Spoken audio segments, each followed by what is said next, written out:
আজ বিধানসভায় বিক্ষোভ দেখাতে গিয়ে চলতি অধিবেশনের জন্য সাসপেন্ড হয়েছেন 4 বিজেপি বিধায়ক। তাদের মধ্যে শিলিগুড়ির বিধায়ক শঙ্কর ঘোষও আছেন।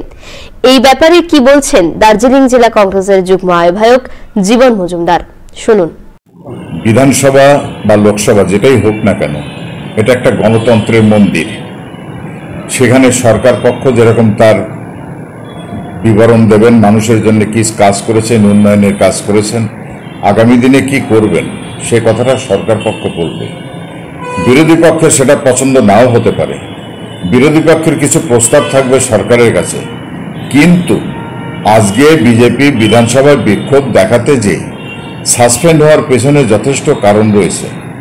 বিভিন্ন সময় আমরা দেখি বিরোধী রাজনৈতিক শক্তি হিসাবে বিজেপি বিধানসভার মধ্যে মানুষের স্বার্থের কথা, মানুষের উন্নয়নের কথা, বাংলার উন্নয়নের কথা না বলে শুধু রাজনীতি, বিশ্রী ভাষা, গালিগালাজ ছাড়া বিজেপির কোনো সুনির্দিষ্ট পরিকল্পনা, চিন্তাভাবনা মানুষের মধ্যে আজ পর্যন্ত বিধানসভায় তুলে ধরতে পারেননি। সরকার পক্ষও সেরকমই। আজকে পশ্চিমবাংলায় রাজনীতির নামে যেভাবে কুৎসা, যেভাবে গালিগালাজ, রুচিহীন কথাবার্তা হচ্ছে, এটা মোটেই কাম্য নয়। মানুষ জানতে চায় আমার জন্য তুমি কি করছো, আমার জন্য তুমি কি করেছো, আগামী দিনে কি করবে।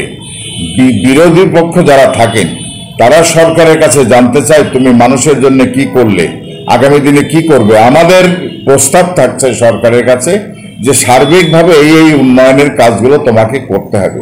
সেটা না করে বিরোধী পক্ষ যদি এই রকম রুচিহীন কাজকর্ম করেন, সেখানে সরকার পক্ষ মনে করলে তাদের সাসপেন্ড করতেই পারেন।